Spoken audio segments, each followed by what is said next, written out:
Pai, meus irmãos e irmãs, hoje vamos ler Neemias 5 ao 7, diz assim a palavra do Senhor. Então se levantou grande clamor do povo e de suas mulheres contra os judeus, seus irmãos, porque havia os que diziam: somos muitos nós, os nossos filhos e as nossas filhas, precisamos conseguir trigo para que possamos comer e continuar vivos.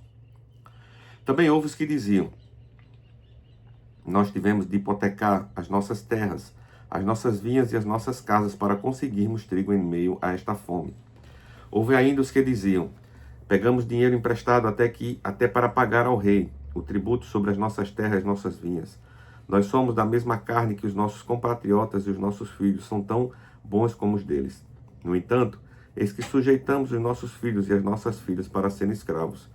Algumas de nossas filhas já estão reduzidas à escravidão. Não podemos fazer nada para evitar isso, pois os nossos campos e as nossas vinhas já são de outros. Fiquei muito irritado ao ouvir estas palavras e o clamor deles. Depois de ter pensado bem a respeito disso, repreendi os nobres e magistrados e lhes disse: vocês são exploradores, cada um para com seu irmão. E convoquei uma grande assembleia contra eles. Disse-lhes: nós, de acordo com as nossas posses, resgatamos os judeus, nossos compatriotas, que foram vendidos aos gentios. E agora vocês estão querendo vender os seus compatriotas para que tenhamos de comprá-los outra vez? Então eles se calaram e não acharam o que responder. Disse mais: não é bom o que vocês estão fazendo. Não é fato que vocês deviam andar no temor do nosso Deus para evitar a vergonha diante de nossos inimigos, os gentios. Também eu, com os meus companheiros e os meus servos, lhe demos dinheiro emprestado e trigo.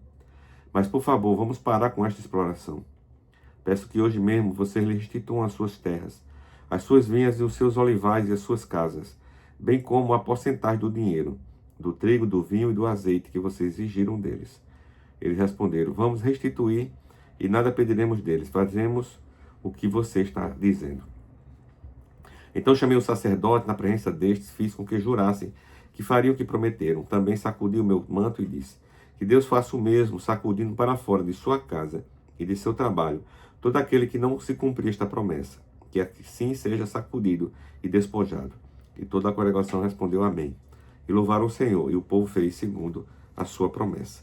Também desde o dia em que fui nomeado governador na terra de Judá, desde o 20º ano até o 30º ano do reinado de Artaxerxes, 12 anos, nem eu, nem os meus companheiros comemos pão que me cabia como governador.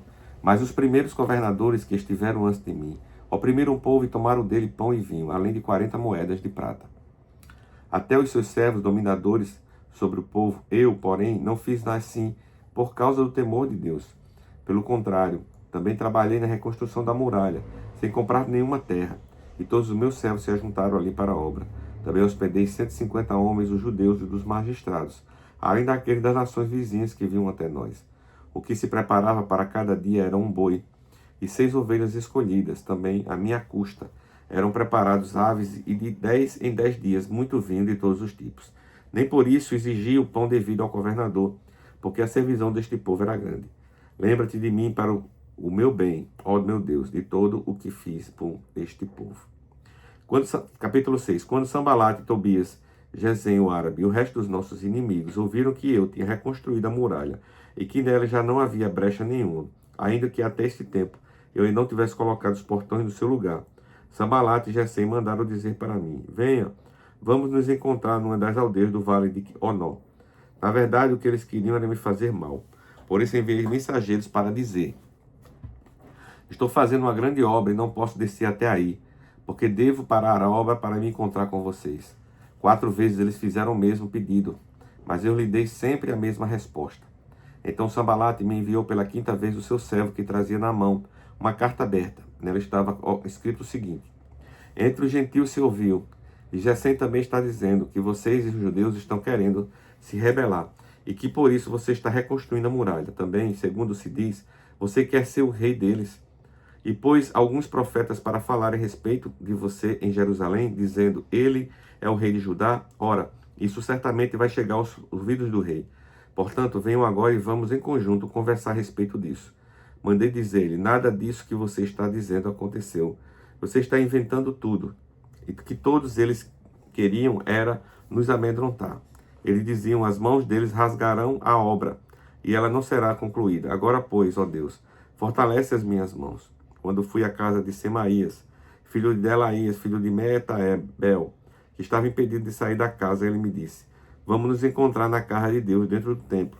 Vamos fechar as portas do templo, porque virão matar você.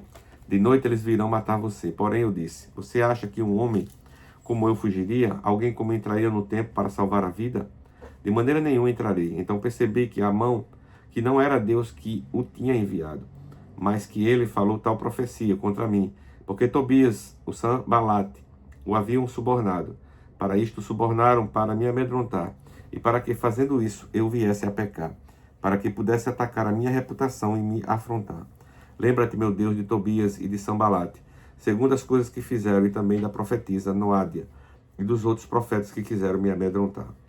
A reconstrução da muralha foi terminada aos 25 dias do mês de Elul, em 52 dias.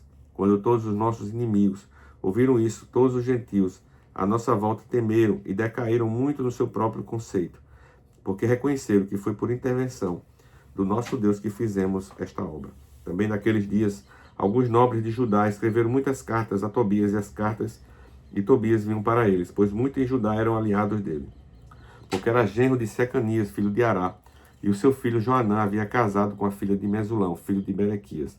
Também falavam das suas boas ações, da minha presença, e levavam a ele as minhas palavras. Tobias escrevia cartas para me amedrontar. Capítulo 7. Depois de reconstruída a muralha e colocados os portões no seu lugar, estabelecidos os porteiros, os cantores e os levitas, eu nomeei Anani, meu irmão, e Ananias, comandante da fortaleza, para que cuidasse da segurança de Jerusalém. Ananias era homem fiel e temente a Deus, mais do que muitos outros, e eu lhes pedi: os portões de Jerusalém não devem ser abertos antes que o sol faça sentir o seu calor, e os portões devem ser fechados e trancados enquanto os guardas ainda estão ali. Escolham guardas entre os moradores de Jerusalém, alguns para que fiquem nos postos de guarda, e os outros para que fiquem em frente às suas próprias casas. A cidade era espaçosa e grande, mas havia pouca gente nela, e as casas ainda não haviam sido reconstruídas. Então meu Deus me pôs no coração que ajuntasse os nobres, os magistrados e o povo, para registrar as genealogias. Achei o livro da genealogia dos que foram os primeiros a voltar do cativeiro, e nele estava escrito: estes são os primeiros da província que voltaram do cativeiro no meio dos exilados, que Nabucodonosor, rei da Babilônia, tinha levado para lá. Eles voltaram para Jerusalém e para Judá, cada um para a sua cidade, e vieram com Zorobabel, Jesua, Neemias, Azarias, Raamias, Naamani, Mordecai, Bilsan, Misperet, Bigvai, Neum e Baaná. Eis o número dos homens do povo de Israel, os filhos de Parós, 2.162. Os filhos de Cefatias, 362.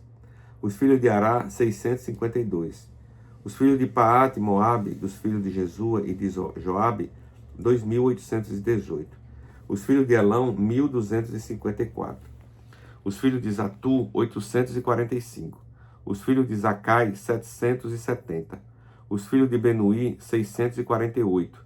Os filhos de Bebai, 628. Os filhos de Asgade, 2.322. Os filhos de Adonicão, 667. Os filhos de Bigvai, 2.067. Os filhos de Adim, 655. Os filhos de Até, da família de Ezequias, 98. Os filhos de Hassum, 328. Os filhos de Bessai, 324. Os filhos de Arife, 112. Os filhos de Gibeão, 95. Os homens de Belém e de Netofa, 188. Os homens de Anatote, 128. Os homens de Bet Asmavete, 42. Os homens de Kiriate, Jearim, Sefira e Bereote, 743. Os homens de Ramá e Gebá, 621. Os homens de Miquimás, 122. Os homens de Betel e Ai, 123. Os homens do outro Nebo, 52. Os filhos do outro Elão, 1.254. Os filhos de Arim, 320. Os filhos de Jericó, 345. Os filhos de Lode, Adid e Ono, 721. Os filhos de Senaá, 3.930. Os sacerdotes, os filhos de Gedaías, a casa de Jesua, 963. Os filhos de Mer, 1.052. Os filhos de Passur, 1.247. Os filhos de Arim, 1017. Os levitas, os filhos de Jesua, de Cadmiel, dos filhos de Odeva, 74. Os cantores, os filhos de Asaf, 148. Os porteiros, os filhos de Salum, os filhos de Até, os filhos de Talmon, os filhos de Acube, os filhos de Atita, os filhos de Sobai, 138. Servidores do templo, os filhos de Zia, os filhos de Azufa, os filhos de Tabaote, os filhos de Queros, os filhos de Sia, os filhos de Patom, os filhos de Lebana, os filhos de Agaba, os filhos de Salmai, os filhos de Anã, os filhos de Gidel, os filhos de Gaá, os filhos de Reaías, os filhos de Rezim, os filhos de Necoda, os filhos de Gazão, os filhos de Uza, os filhos de Passeia, os filhos de Bessai, os filhos de Neumim, os filhos de Nefusessim, os filhos de Baquebuque, os filhos de Acufa, os filhos de Aru, os filhos de Baslite, os filhos de Meida, os filhos de Arsá, os filhos de Barcos, os filhos de Císara, os filhos de Tamar, os filhos de Nessias e os filhos de Atifa, os filhos do servo de Salomão, os filhos de Zotai, os filhos de Soferete, os filhos de Perida, os filhos de Jaala, os filhos de Darcon, os filhos de Gidel, os filhos de Cefatias, os filhos de Atil, os filhos de Pó-Querete, Azebaim e os filhos de Amon, todos os servidores do templo, os filhos dos servos de Salomão, eram 392. Os seguintes voltaram de Tel Melá, Tel Arsá, Querube, Adom e Imer.